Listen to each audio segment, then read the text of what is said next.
지금 보시는 사진은 지난 23일 이준석 수호집회 참여가 부실해 30일 다시 이준석 수호집회를 가진 장면인데요. 이준석을 열렬히 지지하고 있는 FM코리아 게시판에 쓰여진 이준석 수호집회 참석자로 추정되는 게시자의 글에 따르면 지금 구라 안 치고 나 포함해서 4명 왔다며 저주한 집회 참여 열기에 분통을 터뜨렸습니다. 한동훈 법무부 장관은 지난 28일 국회 법제사법위원회 첫 업무 보고에 출석해 대우조선해양 사태 형사처벌과 관련 조정훈 시대전환 의원의 대우조선해양 사태에 대한 질문에 정부 입장은 법과 원칙을 내세우는 것은 불가피하고 앞으로도 그럴 것이라면서도 사후 상황 변화가 생겼으니 이를 개별적으로 판단하는 것도 법의 영역으로 법에 엄정하면은 그런 부분도 포함되는 것으로 이해하고 있다고 말했습니다. 이어 정상 참작하기 위한 목소리를 내주실 것이라고 기대해도 되겠냐는 조정훈 의원의 질의에도 한동훈 장관은 제가 할 일 중에 하나라고 생각한다고 답변했는데요. 이에 김경률 회계사는 자신의 페이스북에 해당 기사 내용 일부를 발췌한 후 한동훈 진짜 싫은 게 고등학교 때 선생님이 묻는 것에 답변하지 못해 우리는 쥐어터지고 있는데 따박따박 묻는 것에 답변하는 반장이라고 적었는데요. 이건 칭찬일까요? 욕일까요? 31일 일요일 국민의힘 최고위가 사실상 붕괴되었다는 소식입니다. 배현진 최고위원에 이어 조수진 최고위원이 31일 최고위원직에서 전격 사퇴했습니다. 조수진 의원은 31일 오전 국회에서 기자회견을 열고 각성과 변화를 요구하는 민심의 엄중한 경고에 책임을 지기 위해 최고위원직을 물러난다고 밝혔습니다. 이어 당은 물론 대통령실과 정부의 전면적 쇄신이 필요하다며 이른바 윤핵관이라 불리는 선배들도 총체적 복합 위기의 근본적 원인을 깊이 성찰해달라고 요구했습니다. 그러면서 정권 교체를 해냈다는 긍지와 자부심은 간직하되 실질적인 이선으로 모두 물러나 달라며 여당의 지도체제 전환은 이견 없이 신속하게 이루어져야 한다고 강조했습니다. 또 조수진 최고위원이 사퇴 발표한 지 1시간 후 윤영석 최고위원도 31일 최고위원직에서 전격 사퇴하며 사실상 최고위 체제가 붕괴됐습니다. 조수진, 윤영석 최고위원이 사퇴하기에 앞서 김태흠 충남지사는 31일 오전 자신의 페이스북을 통해 권성동 당대표 직무대행은 지금 당장 모든 직을 내려놓고 당을 비대위 체제로 전환하라고 촉구하며 최고위원들도 책임에서 예외는 아니다. 무엇을 주저하냐며 최고위원직 사퇴에 반대하는 이준석계 등을 강도 높게 비판했는데요. 김태흠 충남지사가 언급한 이준석계 최고위원은 정미경과 김용태로 풀이되는데요. 이제 국민의힘 최고위원은 이준석계 2명만 남았습니다. 이준석에 대해 6개월 당원권 정지 중징계 결정을 내린 이후 당대표 직무대행을 맡아 집권 여당을 이끌어왔던 권성동. 그러나 대통령실 채용 논란과 관련한 구급 공무원 발언에 이어 윤석열 대통령과의 텔레그램 메시지 유출 사태 등으로 당내 반발에 직면했던 권성동 역시 31일 직무대행으로서의 역할을 내려놓을 것이라고 밝혔습니다.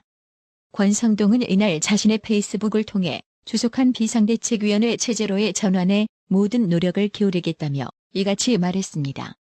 권성동은 당이 엄중한 위기에 직면했다. 국민의 뜻을 충분히 받들지 못했다며 당대표 직무대행으로서 책임을 통감한다고 했습니다. 그러면서 여러 최고위원 분들의 사퇴 의사를 존중하며 하루라도 빠른 당의 수습이 필요하다는데 저도 뜻을 같이 한다고 했습니다.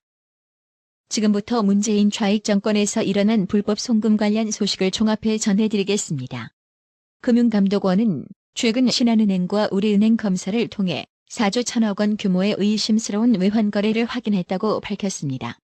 돈은 22개 무역업체를 통해 수입대금 명목으로 홍콩, 일본 등으로 빠져나갔는데 대부분이 가상화폐거래소 계좌에서 나왔다고 했습니다. 이에 대해 이복현 금융감독원장은 지난 28일 국회에서 여러 불법 요소가 강하게 보이고 불법성이 명확해 보인다고도 했습니다. KBS 취재에 따르면 22개 업체 중 규모가 가장 큰 것으로 지목된 귀금속 수입업체 A사를 찾아가 봤더니 금괴 등을 수입한다며 우리은행을 통해 4천억 원을 해외로 보냈던 A사가 본사 주소로 등록한 곳은 사실상 직원이 한 명뿐인 것으로 보이는 인천의 한 공유 사무실이었다고 합니다. 금감원이 두 은행을 검사해 홍콩, 일본 등으로 흘러들어간 의심스러운 송금액의 자금 흐름을 살펴본 결과 A사 포함 22개 업체로 들어온 돈 대부분은 가상화폐 계좌에서 나왔습니다. 그런데 가상화폐 계좌에서 나온 돈이 22개 업체로 가기까지 다수의 개인 계좌와 법인 계좌를 거쳤고, 이 과정에서 법인 대표가 같거나 사촌 관계인 경우 한 명이 여러 법인 임원 겸임하는 등 특수관계인으로 보이는 사례가 확인됐습니다. 22개 업체 중 다수가 실제로는 한 몸일 수 있다는 겁니다. 또 불법 송금 규모도 4조 1천억 원이 다가 아닙니다. 금감원이 비슷한 이상 송금을 전 은행권에 자체 점검해보고 하라고 지시했는데, 신한은행과 우리은행 외에 다른 은행들에서도 비슷한 불법 의심 위반 송금 사례가 다수 포착됐습니다. 금감원은 이 규모가 20억 달러에 달하는 것으로 보고 있습니다. 이와 관련해 이복현 금감원장은 지난 28일 국회에서 검사를 광범위하게 확대할 계획이라고 말했습니다. 금감원 검사를 거치면 금액은 지금 알려진 것보다 더 커질 수 있습니다.